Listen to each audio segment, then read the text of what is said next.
Hello, my name is Amy Sturkey. I am a pediatric physical therapist. I'm here with Ilya, and Ilya had a torticollis and is 1 month premature. He is 9 months old, so he's considered like an 8-month-old. He is currently able to sit when placed. He's able to take weight on his legs, but he can't get into standing and can't get into sitting yet.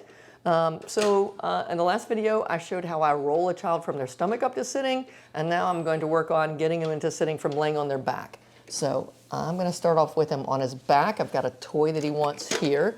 I'm going to help him roll to the side and then come on up. There we go. And I just hold the opposite hand. So if I'm taking him off to his right side, I'm holding his left arm. You love it? I'm just going to do that one more time. I see you want it. Let's go. Let's go get it. And letting him push with that arm to pull himself on up. Nice job. So that's how I do it. Since he had a torticollis, I just want to make sure that both sides are equal. So I'm just going to set him up this direction. I'm going to have the toy here. Lay him back. Hi. We're going to sit up. I'm going to go up this way. So I'm going to take the opposite arm and I'm going to help him come on up.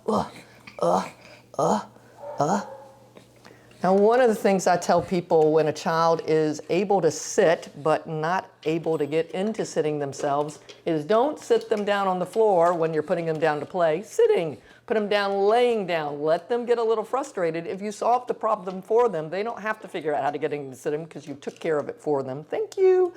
I recommend people go ahead and put them down on the floor, let them get a little frustrated, and then help them get up into sitting. And that way they learn, hey, I can get up myself. I hope this is an easy idea for you to work on getting into sitting, and we'll look forward to seeing you next time. Thanks a lot. Bye-bye. If you liked this video and would like to be notified by email when the next video comes out, click the subscribe button here and click the golden bell icon and ensure notifications are enabled on your account.